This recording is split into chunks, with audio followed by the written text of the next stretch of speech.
Gentleman, आज की इस वीडियो में हम बात करेंगे कि क्यों हज़ारों लोग इनिशियल इंटरव्यू देने जाते हैं और रिजेक्ट हो जाते हैं। आप लोगों के सामने है रेशो कि जितने भी बच्चे जा रहे हैं 60% बच्चे रिजेक्ट हो रहे हैं। तो इस रिजेक्शन की 10 बुनियादी वजूहात है वो आज हम डिस्कस करेंगे। पहली वजह है बायोडेटा फॉर्म। जब भी आप अपना बायोडेटा फॉर्म फिल करते हैं, आपको नहीं पता होता कि बायोडेटा फॉर्म में हम क्या चीज़ें लिख सकते हैं, क्या चीज़ें नहीं लिख सकते। जब आप गलत चीज़ लिख देते हैं उसमें, फिर आप उसको डिफेंड नहीं कर सकते।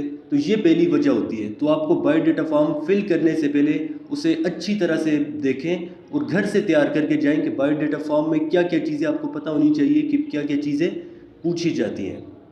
दूसरी बात, बायोडाटा फॉर्म के बारे में आपको कंप्लीट इल्म नहीं होता कि इससे कौन कौन से सवालात पूछेगा सिलेक्टर और क्यों पूछेगा, क्या चीज़ें वो चेक करेगा, ये आपको नहीं पता होता। पहली तो ये रीज़न आ गई कि इसकी वजह से बहुत सारे बच्चे रिजेक्ट हो जाते हैं। दूसरी वजह हम बात करते हैं वो है जी एस्से राइटिंग।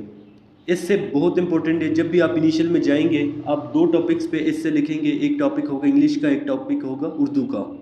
बच्चों को नहीं पता होता कि हमने एस्से में क्या लिखना है। टॉपिक आता है आपको करप्शन का, आप लिखते हैं कि Punjab police, KP police, Sindh police, politicians, बाकी भी इदारों के बारे में। ये जब आप इस सोच के साथ वहाँ पे एस्से लिखते हैं, और भी मज़ीद आपको टॉपिक दिए जाते हैं कि आपके ख़्याल से एक अच्छी खुशी वाली ज़िंदगी क्या है।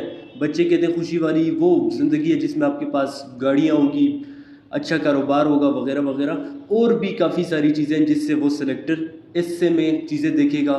फॉर एग्जांपल, एस्से आपने कैसे अटेम्प्ट करना है, क्या गलतियाँ नहीं करनी, पैटर्न, मेथड, ये सब कुछ कैसे होना चाहिए एस्से का, ये आपको नहीं पता होता।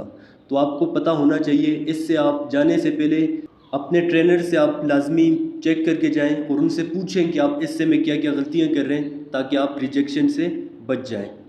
इसके नेक्स्ट रीज़न है जी मोमेंट ऑफ लाइफ। बहुत सारे बच्चे रिजेक्ट होते हैं मोमेंट ऑफ लाइफ की वजह से। यानी टॉपिक आपको मिलता है happiest moment, saddest moment, worst moment, आपकी ज़िंदगी का aim of life, sweetest dream, latest dream, बाकी भी कुछ मोमेंट्स हैं जिससे वो आपकी सोच देखेगा, आपकी पर्सनालिटी के बारे में जानने की कोशिश करेगा कि आपकी सैडेस्ट मोमेंट क्या है, वर्स्ट मोमेंट, हैप्पीएस्ट मोमेंट। अब बच्चों को नहीं पता होता इन चीज़ों के बारे में। बहुत सारे बच्चे जब मेरे पास न्यू आ जाते हैं, उनका जब मैं इंटरव्यू कंडक्ट करता हूँ, उनसे मैं पूछ लेता हूँ आपकी ज़िंदगी का सैडेस्ट मोमेंट क्या है, इतना नेगेटिव वो बता देते हैं। तो रिजेक्शन तो इसी वजह से बहुत सारे बच्चे रिजेक्ट होते हैं। वर्स्ट मोमेंट का नहीं पता होता बच्चों को कि हमने क्या लिखना है। एम ऑफ लाइफ में क्या करते हैं बच्चे, my aim is to join army, मुझे यूनिफॉर्म पसंद है, चाइल्डहुड ड्रीम है, ये सब बच्चे लिखते हैं। तो आपका यूनिक होना चाहिए। अब ऐसे भी नहीं है कि आप आर्मी में जा रहे हैं, आर्मी के अगेंस्ट भी नहीं लिख सकते हैं कि मैं डॉक्टर बनूंगा, इंजीनियर बनूंगा। अगर आप ये कहेंगे तो आपको फिर आर्मी में क्यों आ रहे हैं। तो रीज़न आपको बहुत अच्छे से लिखना है, आपके अल्फाज अच्छे होने चाहिए। बाकी लोग अगर 100 लोग होते हैं, सब एम एक ही लिखेंगे, मकसद एक ही होगा, लेकिन आपके अल्फाज का चुनाव उनसे डिफरेंट होगा, तभी सिलेक्टर आपको रिकमेंड करेगा। तो ये भी एक रीज़न है, बच्चों को मोमेंट ऑफ लाइफ का नहीं पता होता। नेक्स्ट रीज़न है जी मेरिट्स एंड डीमेरिट्स। बहुत इंपॉर्टेंट है, आपकी खूबियाँ क्या है, आपकी खामियाँ क्या है। जब बच्चे खुद बता देते हैं कि मेरी खूबी ये, मेरी खामी ये है, तो सिलेक्टर को तो आपको रिजेक्ट या सिलेक्ट करना मुश्किल नहीं होता, क्योंकि आप अपनी पर्सनालिटी के बारे में ऐसी चीज़ें बता देते हैं जो कि आपको नहीं बतानी चाहिए। फॉर एग्जांपल, उनको एक ऐसा बंदा चाहिए जो कि रिस्पॉन्सिबल होता है, आप डीमेरिट में बता देते हैं कि मैं इररिस्पॉन्सिबल हूँ। उनको बंदा चाहिए जो डिसिप्लिन वाला होता है, आप कहते हैं मैं डिसिप्लिन वाला नहीं हूँ। उनको एक ऐसा बंदा चाहिए जिसमें कॉन्फिडेंस होता है, आप कहते हैं कि मैं शाय हूँ, कॉन्फिडेंस मुझ में नहीं है। तो कैसे आपको सेलेक्ट करेंगे। उनको एक ऐसा बंदा चाहिए जिसका किरदार ठीक होता है, आप ऐसी बातें लिख देते हैं कि जिससे पता चल जाता है कि आपका किरदार ठीक नहीं है। उनको एक ऐसा बंदा चाहिए जो कि कोऑपरेटिव होता है, आप कहते हैं मैं सेल्फिश हूँ, मज़ीद भी चीज़ें जो कि आप उसके अगेंस्ट चले जाते हैं, यानी 14 लीडरशिप क्वालिटीज़ के अगेंस्ट आप चले जाते हैं, तभी आपको सिलेक्ट नहीं करते। तो ये भी एक रिजेक्शन की अहम वजह है। इसके बाद नेक्स्ट रीज़न है जी, आपसे सवालात पूछे जाते हैं। जब आप इंटर होते हैं, आपसे पूछा जाता है इंट्रोड्यूस योर सेल्फ, यानी मुझे अपने बारे में अपना इंट्रोडक्शन दे दें। अब बच्चे क्या करते हैं, बच्चे कहते हैं my name is this, father name is this, live in Karachi, live in Peshawar. ये बच्चों का इंट्रोडक्शन आप थोड़ा सा मेच्योर इंट्रोडक्शन दें, ताकि पता चले कि वाकई आपका इंट्रोडक्शन एक एफएससी आपने की है। ये तो आप एक, मेरे ख्याल से नर्सरी के बच्चे से भी पूछें, वो भी आपको बता देगा कि my name is this, my father name is this, I live in Karachi. ये अच्छा इंट्रोडक्शन आपका होना चाहिए। फिर आपसे सवाल पूछा जाता है why you want to join army, आपको नहीं पता होता कि इसका रीज़न मैंने क्या देना है। बच्चे क्या कहते हैं, मुझे यूनिफॉर्म पसंद है, मेरा चाइल्डहुड ड्रीम है, पैशन है, ये बहुत सारे बच्चे यही कहेंगे आपने अच्छा सा जवाब देना है ताकि वाकई पता चले कि क्यों आप आर्मी ज्वाइन कर रहे हैं। फिर आपसे सवाल पूछा जाता है कि मुझे आपको क्यों सिलेक्ट करना चाहिए। आप कहते हैं ये तो मुझे भी नहीं पता कि क्यों करना चाहिए, लेकिन कर दें बस। अगर आपको ये नहीं पता कि आपको क्यों सिलेक्ट करना चाहिए, जब आप खुद कहते हैं मुझे नहीं पता, तो कैसे वो आपको सिलेक्ट करेगा। तो ये भी एक अहम वजह है जिसकी वजह से बहुत सारे बच्चे रिजेक्ट हो रहे हैं। इसके बाद नेक्स्ट रीज़न है जी, आपको नहीं पता होता कि आपने रूम में कैसे एंटर होना है, एग्ज़िट कैसे होना है, बैठना कैसे, सवालों के जवाब कैसे देने हैं। बहुत सारे बच्चों को एंट्रेंस में गलतियां कर देते हैं, सोशल मीडिया पे बहुत मिस गाइडेंस लेते हैं, वहाँ पे जाते हैं, पता चल जाता है कि कैंडिडेट को किसी ने तैयार करके भेजा हुआ है, आर्टिफिशियल कैंडिडेट है।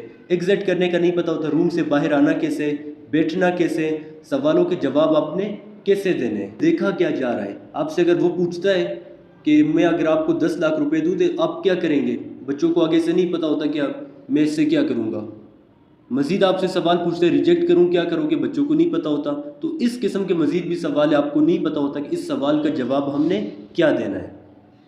नेक्स्ट रीज़न है जी, आपके communication skills, facial expression, body language, confidence, इसकी वजह से बहुत सारे बच्चे रिजेक्ट हो जाते हैं। उनकी कम्युनिकेशन स्किल्स, उनको नहीं पता होता कि मैंने कैसे कम्युनिकेट करना है। आपके फेशियल एक्सप्रेशन का नहीं पता होता आपको। बॉडी लैंग्वेज, बहुत सारे बच्चे क्या करते हैं, कोई दीवारों की तरफ पिक्चर्स देखता है दीवारों पे, कोई अपनी फिंगर्स के साथ खेलता है, कोई बॉडी को रब करता है, कोई अपने लेग्स को शेक कर रहा होता है, कोई अपने कपड़ों के साथ खेल रहा होता है, मज़ीद भी चीज़ें। तो ये आपकी बॉडी लैंग्वेज में आती है। आपका कॉन्फिडेंस बहुत इंपॉर्टेंट है, इस पे भी आपने काम करना है अच्छी तरह से, और अपने ट्रेनर को आपने बताना है कि ये चीज़ें आप में चेक करें। इसके बाद नेक्स्ट रीज़न है जिसकी वजह से लोग रिजेक्ट हो रहे हैं, वो है 14 लीडरशिप क्वालिटीज़। आपको नहीं पता होता कि 14 लीडरशिप क्वालिटीज़ वो कैसे चेक कर रहे होते हैं, किस सवाल से, एक एक सवाल से वो क्वालिटी देख रहे होते हैं। आपसे अगर एक सवाल भी पूछते हैं, इसके पीछे एक मकसद होता है उस सवाल के पूछने का, बग़ैर मकसद के आपसे सवाल नहीं पूछा जाता। लेकिन अनफॉर्चुनेटली बहुत सारे बच्चों को नहीं पता होता कि ये सवाल पूछा क्यों जा रहा है। तो जब आपको ये नहीं पता होगा तो आप जवाब कैसे देंगे, जब देंगे भी तो नेगेटिव जवाब देंगे। तो इसकी वजह से भी लोग रिजेक्ट हो रहे हैं। एक बहुत बड़ी वजह जिसकी वजह से बहुत सारे बच्चे जब ICSB में भी जाते हैं उनको मसला होता है, वो है इंग्लिश स्पीकिंग। यहाँ पे आपको टॉपिक मिलता है इनिशियल इंटरव्यू में कि इस टॉपिक पे बात करें, आप लोग नहीं कर सकते। क्यों? क्योंकि आप लोगों की प्रैक्टिस नहीं होती। अब हमारी ऑनलाइन क्लासेस में क्या होता है, आप लोगों को टॉपिक्स दिए जाते हैं कि इस टॉपिक पे बात करें।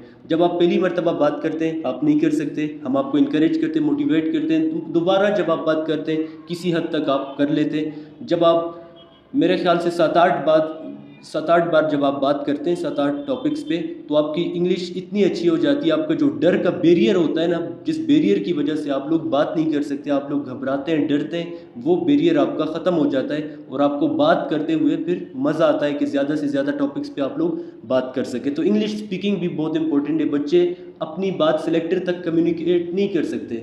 आपके दिल में बहुत सारे जवाबात होंगे, लेकिन जब आप सेलेक्टर तक पहुंचा नहीं सकेंगे, सेलेक्टर को कैसे पता चलेगा कि आप इस सवाल का क्या जवाब दे रहे हैं। दिल में आपकी जो भी बातें होंगी वो सिर्फ आप तक महदूद रहेंगी, उसे नहीं पता होगा। तो इंग्लिश स्पीकिंग भी बहुत इंपॉर्टेंट है।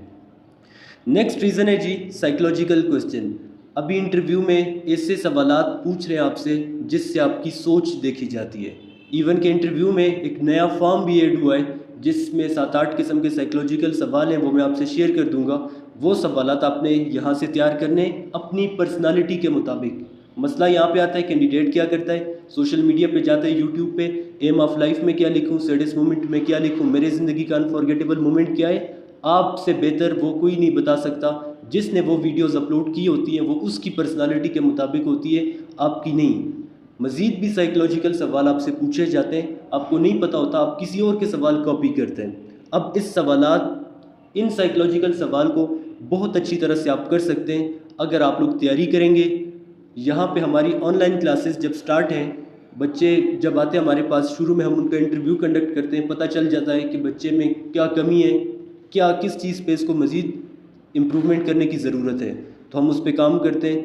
अगेन जब आप दूसरा इंटरव्यू देते हैं किसी हद तक आप लोग इस पर काबू पा लेते हैं, गलतियाँ ठीक कर देते हैं। तीसरे इंटरव्यू में आप लोग परफेक्ट हो जाते हैं। जब आप लोग आगे जाते हैं इंटरव्यू में, आप लोगों को किसी किस्म का मसला नहीं होता।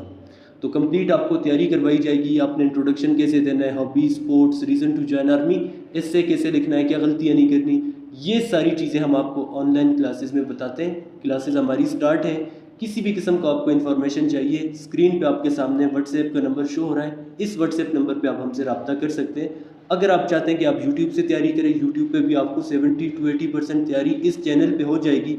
चैनल का नाम है ISSB स्मार्ट स्टडी, इसको सर्च करेंगे, यहाँ पे भी आपको काफ़ी चीज़ें मिल जाएंगी। मज़ीद जिस किस्म की भी इंफॉर्मेशन चाहिए इसी व्हाट्सएप नंबर पे आप हमसे पूछ सकते हैं। अल्लाह आप सबको कामयाबी दे। अल्लाह हाफिज़।